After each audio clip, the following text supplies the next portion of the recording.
The last lesson left us on preparing for going out and about.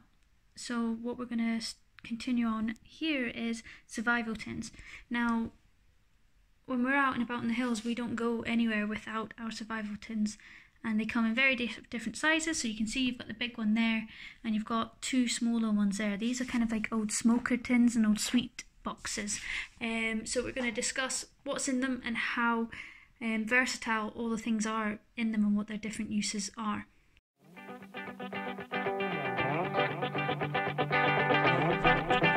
First thing first is the survival tin that we've used. So this survival tin came with handle, clip, and this becomes a sort of like mess tin.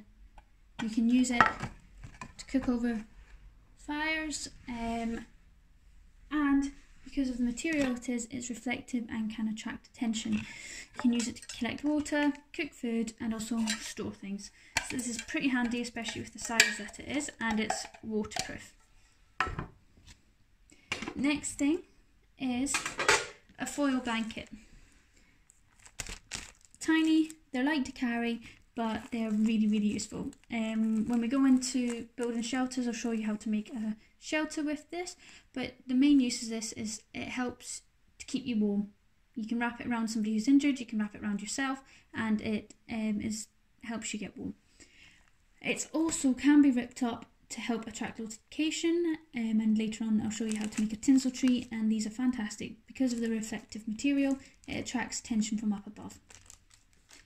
Next is cotton wool. So we've got different types. We've got cotton balls and we've got a tampon. They're incredibly flammable. One light and it just bursts up, so they're really handy to carry, especially since they're so light.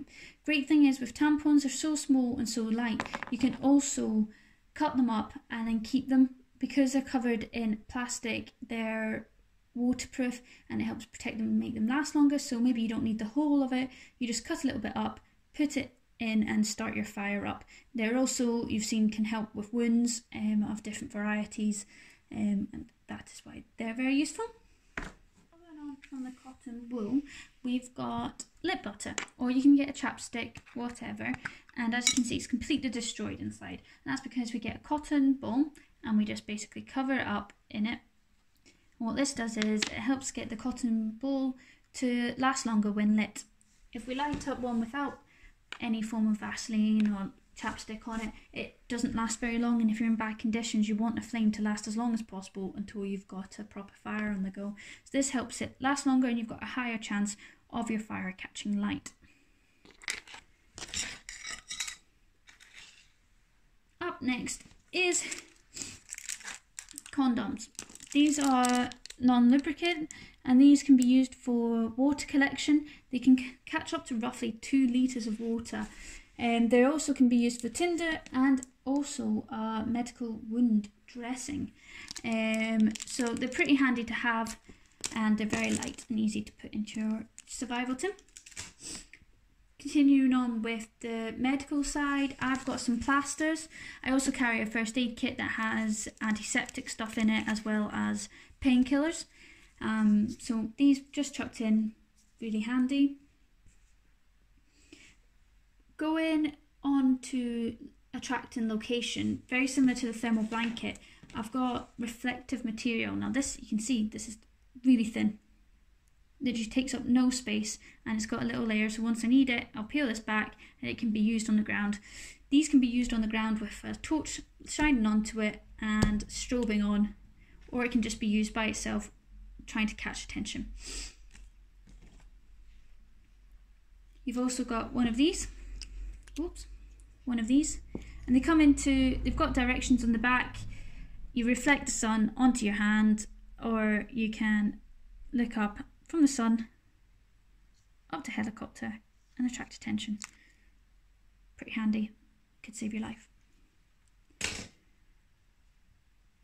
For food, got some sweets. Always carry sweets, no matter what, no matter where you're going, carry sweets. But I've got these, a couple of these in my survival tin just for some glucose. I've also got a fishing kit. Now For myself, it would have to take a lot for me to go fishing, but when you're in a survival situation, even if you don't like fish, you're going to go fishing. So you can use this, or later on I'll show you how to make your own fishing kit, fishing line, and it's really light, really simple. Or you can have a bigger one with bigger, heavier weights. It's all about what you prefer yourself. For fire lighting, we have rubber. This is slow burning. Once it's lit, it slow burns and really helps you out. You cut it up into tiny strips and put it in, and it helps hugely. What we have with a lot of our lighters is the lighter with a rubber wrapped around it and 2 tampons attached to it, meaning that even with just this small piece of kit and some tinder, we could start a fire. Really handy, really light. I also carry this, and this can break apart. Get these in the shop, big bags of them, and they're covered in this sort of oil that's really easy to light, and they just really help your fires go. Flint and steel, you get different sizes of them. We've got this one, really handy to have either on your personnel or in your survival kit, either way, and we'll show you how to use them if you don't already later on. Potassium permanganate. It's this black powder. This can be used for water purification. Put a little bit in the water, make it go round, spin it round, and I'll show you how to do that later on, to a slight pink colour, and then it's safe to drink. Can also be used for fire lighting, and I'll put a video up of how it can be used for signalling. Chuck this on the snow and it spreads hugely.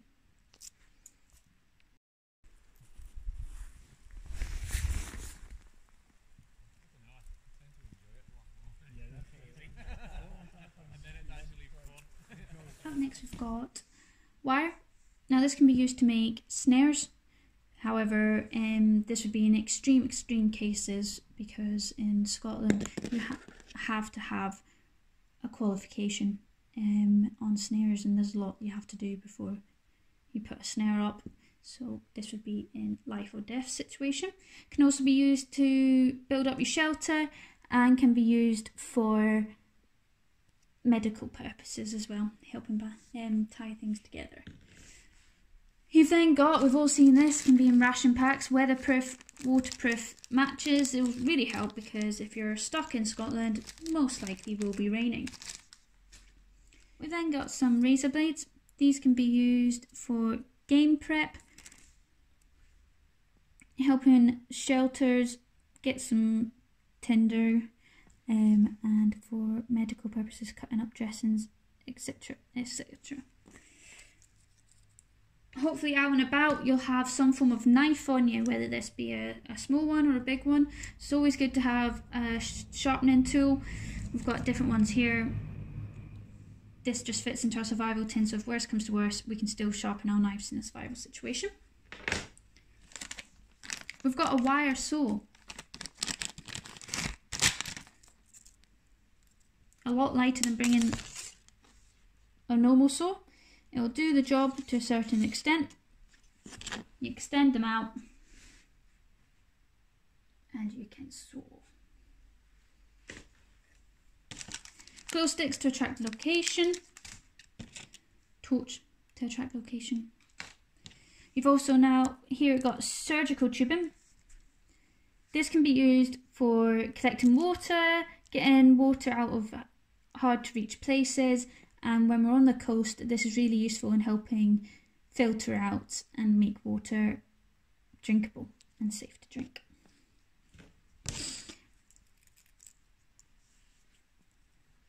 These are brilliant. We use these to build up shelters. So let's say we're using our emergency blanket. These can go into the corners and not rip them, meaning we can use the emergency blanket again. When we go on to teach you how to build your own shelters, I'll show you how to use these and how handy they are. Usually carry 4 to 6 of these just for different shelters. Really useful. got a sewing kit. This can be used to repair your clothes, for medical purposes, helping with your bandages, etc., and for trapping. You'll also want to be carrying a whistle. You'll learn the codes of what attracts attention. So this was a wee run through of the different types of survival tins you can get and what you can get in them. This is purely what I have. You may find stuff of your own.